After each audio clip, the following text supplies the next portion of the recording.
আমার দেশে আল্লাহর আইন চায় না কারা জানেন? যারা চোর আর বাটপার। এরা কেন চায় না? কেননা কোরআনের আইন প্রতিষ্ঠিত হয়ে গেলে চুরি করলে কি করবেন ভাইরা? এই সিটার বাটপার চোরের আল্লাহর আইন চায় না। এই কারণে চিন্তা করে দেখে আল্লাহর আইন যদি বাস্তবায়ন হয়ে যায় চুরি করা যাবে না, মোটা মোটা টাকা চুরি করে লুটপাট করে বিদেশে পাচার করে দেওয়া যাবে না, মানে চুরি করলেই হাত। এবার চিন্তা করে দেখেন তো, আল্লাহর কোরআনের আইন যদি বাস্তবায়ন হয়ে যায়, বাংলাদেশের অধিকাংশ নেতার হাতই থাকবে না। ঠিক কিনা বলেন? প্রিয় ভাইয়েরা আমার, আল্লাহর কোরআন দিয়ে জীবন গঠন করা লাগবে। যেহেতু আপনি চিন্তা করছেন সুবিধাজনক ভাবে একটু ইসলাম মানবো, নামাজ পড়বো, রোজা করব, হজ করব, জাকাত দেবো, ঠিকঠাক মাঝে মাঝে মানুষকে একটু দান খয়রাত করব, আর ইচ্ছা মতো করব, জান্নাতের টিকিট কেটে বসে আছে মরবো আর জান্নাতের মধ্যে ঢুকে যাব। জান্নাত তো মামার বাড়ি। কথা বলে না, ঠিক না? আমার ভাইরা, আল্লাহর কোরআন মানতে হবে। আল্লাহ পাক জানাচ্ছেন, ফামান তাবিয়া হুদায়া ফালা খাউফুন আলাইহিম ওয়ালা হুম ইয়াহজানুন। এই আয়াতের তাফসীর মধ্যে এসেছে, আমার নবীর জীবন দেখে দেখে তোমরা আমার কোরআন মেনে চলো। ঘোষণা দিলেন কে? তাহলে আমার নবীর জীবন, আমার নবী যে 10টা বছর মদিনার রাষ্ট্রপতি ছিলেন, তিনি দেশ পরিচালনা করেছিলেন কি দিয়ে? কি দিয়ে? তিনি প্রতিষ্ঠিত করেছিলেন আল্লাহর আইন, আল্লাহর বিধান, আল্লাহর হুকুম। জোরে কোন ঠিক কিনা? আমি আপনাদের সামনে আজকে আলোচনা রেখেছিলাম সূরার নাম হলো আরাফ। কি নাম? সূরা আরাফের 54 নম্বর আয়াতের শেষের সামান্য অংশ একটু তেলাওয়াত করেছে। আল্লাহ রাব্বুল আলামিন বলছেন, আলা লাহুল খালকু ওয়াল আমরু তাবারাকাল্লাহু রাব্বুল আলামিন। আল্লাহ রাব্বুল আলামিন জানাচ্ছেন আলাম।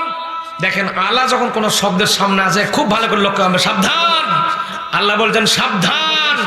হ্যাঁ দুনিয়ার মানুষ লক্ষ্য করো, আল্লাহ আলা যেখানে দিয়েছেন সেখানে সাবধান করে দিয়েছেন। লক্ষ্য করতে হবে, ওই জিনিসটা আল্লাহ টিক মার্ক করে দেওয়ার মতো বলেছেন। আলা বলতেছেন কে? আরবি গ্রামার যারা বোঝেন তারা বুঝবেন। আলা লাহুল খালক, তৈরি করেছেন যিনি, ওয়াল আমর, হুকুম বাস্তবায়ন করা লাগবে তার। এখন বলেন, আমাদের বানাইছেন কে? আল্লাহ পাক আমাদেরকে বানিয়েছেন। এখন নির্দেশ করলেন, যিনি তোমাদের বানিয়েছেন তার আইন তোমরা বাস্তবায়ন করো। তাহলে কি হবে? তাবারাকাল্লাহু রাব্বুল আলামিন, তিনি বরকতময়, তিনি তোমাদের প্রতিপালক। যদি তার হুকুম তোমরা বাস্তবায়ন করো, তোমাদেরকে তিনি কানায় কানায় বরকত দেয়া ঢেলে দেবেন। না সুবহানাল্লাহ বলার দরকার নাই, গুনাহ টোনা যদি হয় আবার। সম্মানিত ভাইরা, তাহলে আয়াতের মানে হলো, যিনি তৈরি করেছেন তার আইন, তার হুকুম বাস্তবায়ন করার দরকার আছে না নাই? কেমন বাস্তবায়ন করবেন? নামাজ পড়া যেমন ফরজ, রোজা করা ফরজ, হজ করা ফরজ, যাকাত দেওয়া ফরজ, ইসলামের যেগুলো বিধান যেমন করে ফরজ, ঠিক তেমন করে এই জমিনে আল্লাহর দ্বীন, আল্লাহর আইন, আল্লাহর হুকুম প্রতিষ্ঠা করাও ফরজ। কিন্তু আমরা বাংলাদেশের মানুষ সেটা ভুলেই গেছি। ঠিক না বলেন ভাইরা? যদি আপনি আল্লাহর দ্বীন প্রতিষ্ঠিত করার কাজ না করেন, আল্লাহর হুকুমকে বাস্তবায়ন করার চেষ্টা না করেন, আমার ভাইরা, আপনার সব ভালো লাগে কিন্তু আল্লাহর হুকুম বাস্তবায়ন করতে আপনার মনে চায় না। এইরকম মানুষ বাংলাদেশে আছে না নাই? জোরে করে আছে না নাই? আমার ভাইরা লক্ষ্য করে দেখবেন, যেই মানুষগুলো ইসলামের অন্যান্য পার্ট, এক একটা করে পার্ট ভালো লাগে, এক একটা করে অংশ ভালো লাগে, কারো কাছে নামাজ ভালো লাগে, কারো কাছে জিকির ভালো লাগে, কারো কাছে রোজা ভালো লাগে, কারো কাছে হজ ভালো লাগে, কিন্তু কিয়ামত পর্যন্ত যতদিন বেঁচে থাকে চিন্তা করে আল্লাহর আইন টাইন বাস্তবায়ন করা আমাদের কাম না। এরকম পাবলিক বাংলাদেশে আছে না নাই? যেমন করে যেই কোরআন দিয়ে আপনি নামাজ পড়লেন, রোজা করলেন, হজ করলেন, যাকাত দিলেন, ওই একই কোরআনে আল্লাহ বলছেন, আমার হুকুম, আমার আইন বাস্তবায়ন করো। ভাইরা, কেমন আইন বাংলাদেশে আছে দেখেন। মসজিদে যখন নামাজ পড়তে যায় আমাদের সবকিছু চুরি হয়, এমনকি জুতাও থাকে না। জুতা চোরের ভয় আস্তে করে বগল দাবা করে জুতা নিয়ে মসজিদের মধ্যে যাওয়া লাগে। কথা কয় না রে, ঠিক না ভাই? ফেসবুকে একটা জিনিস দেখলাম, একটা ভিডিওতে দেখলাম একটা ছেলে মসজিদের মধ্যে ঢুকেছে, জুতা চোরের ভয় জুতার ফিতা ছিঁড়ে আস্তে করে পকেটের মধ্যে ঢুকাই দিতেছে। ওখানে লিখে দিয়েছে জুতা চোরের ভয় মসজিদের মধ্যে জুতার ফিতা পকেটে করে নিয়ে ঢুকতেছি। আমার ভাইরা, এই দেশে যদি ইসলাম থাকতো, আল্লাহর আইন যদি থাকতো, আল্লাহর বিধান যদি থাকতো, আল্লাহর কোরআন থাকতো, এইরকম করে মসজিদে জুতা চোরের ভয় জুতা নিয়ে যাওয়া লাগতো না। ঠিক কেনা জোরে কোন? লক্ষ্য করুন, এই জমিনে আল্লাহর আইনকে বাস্তবায়ন করার জন্য, আল্লাহর হুকুমকে, আল্লাহর বিধানকে প্রতিষ্ঠিত করার জন্য কাজ করার দরকার আছে না নাই? জোরে বলেন আছে না নাই? আমার দিকে তাকান।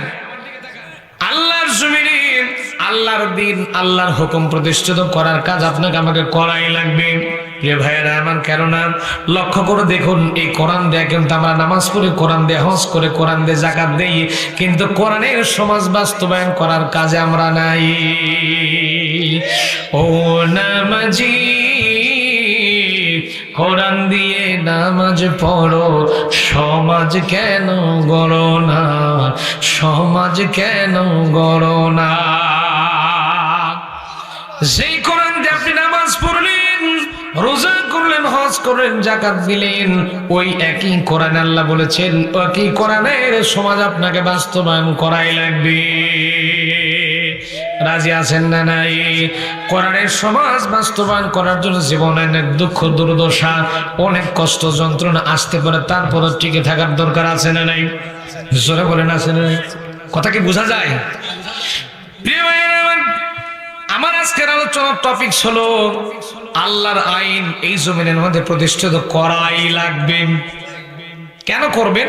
আল্লাহর আইন যদি আপনি প্রতিষ্ঠিত করতে পারেন, তাহলে এই জমিনে আপনি শান্তি লাভ করবেন। জোরে করেন আল্লাহু আকবার। আচ্ছা বলেন তো, কম্বলের মধ্যে যদি ঢোকেন, এক ঠ্যাং কম্বলের মধ্যে দিয়ে আছে আর এক ঠ্যাং বাইরে দিয়ে আছেন, তাহলে খুব মজা লাগবে নাকি? কথা কয় না বাড়ি, কথা কয় না। খুব মজা লাগবে মানে শান্তি লাগবে না, গরম লাগবে না। এখন শান্তি পেতে চাইলে দুই ঠ্যাঙে কম্বলের মধ্যে দেওয়া লাগবে নাকি? ওর মধ্যে বউ দিলে আরো মজা। কথা কয় না বাড়ি। যারা বউ নাই তাদের অবশ্য বলিনি। যাই হোক, এখন আল্লাহ বলছেন যে ইয়া আইয়ুহাল্লাযীনা আমানু দুখুলু ফিস সিলমি কাফা, ইসলামের মধ্যে ঢোকো পুরাপুরি। আর আমরা মানে পুরাপুরি না ঢুকে গেছি অর্ধেক, ওই এক ঠ্যাং ঢুকাইছি। ঠিক কিনা বলেন? মানে আমরা কম সুবিধাজনক জায়গায় লাগাইছি ইসলাম। নামাজ পড়ি, রোজা করি, হজ করি, যাকাত দিই, যেগুলা সুবিধাজনক এগুলো আমরা মানতেছি। আর যেগুলা দেখতেছি আমার নেতার বিরুদ্ধে যাচ্ছে, দলের বিরুদ্ধে যাচ্ছে, আমার ক্ষমতাগিরির বিরুদ্ধে যাচ্ছে, চেয়ার টিকতেছে না, চেয়ার থাকতেছে না, আস্তে করে ওগুলা মাইনাস করে দিচ্ছি। বলেন ঠিক কিনা? এখন পুরাপুরি ইসলামের শান্তি যদি পেতে চান, আল্লাহর আইন এই জমিনে প্রতিষ্ঠিত করা লাগবে। আর আপনি যদি মুসলমান হয়ে থাকেন, আল্লাহর আইনের পক্ষে আপনাকে কথা বলাই লাগবে। এটা আপনার ঈমানের দাবি, ঠিক কি না? আল্লাহর আইন প্রতিষ্ঠা করার কাজে আমরা আছি না নাই? আছি না নাই? আল্লাহ আমাদের কবুল আর মঞ্জুর করে, বলেন আমিন। আসুন এবার আস্তে আস্তে করে একটু আয়াতের ভিতরে যাই, একটু আমার সঙ্গে পড়েন। আমি আজকে আলোচনার সাবজেক্ট দিলাম আল্লাহর আইন প্রতিষ্ঠা করা লাগবে। শুধু লাগবে না, ফরজ। আসেন একটু তেলাওয়াত করে পড়েন আমার সাথে। আউযু বিল্লাহি মিনাশ শাইতানির রাজীম। বিসমিল্লাহির রাহমানির রাহিম। আলা লাহুল খালকু ওয়াল আমরু তাবারাকাল্লাহু রাব্বুল আলামিন।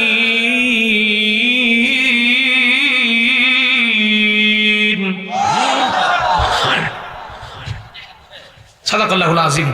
বিতাড়িত মুরতাদ শয়তানের ওয়াসওয়াসা থেকে পানাহা চেয়ে নিয়ে পরম করুণাময় আল্লাহ সুবহানাহু ওয়া তাআলার নামে কোরআনে কারীম থেকে আলোচনা শুরু করছি। আমার প্রিয় ভাইরা, আপনাদের সামনে আমি তেলাওয়াত করছি সূরার নাম হলো আল আরাফ। কোন সূরা?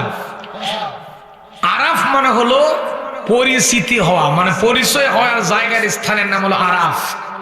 মানে আমাদের বাপ আর মা, ওই যে জান্নাত থেকে যখন আল্লাহ বের করে দিল, আমাদের বাপ মা খালি দুনিয়াতে ঘুরতে ঘুরতে ঘুরতে, পৃথিবীর তো আর কেউ নাই, বাপ আর মা ছাড়া আর কেউ নাই।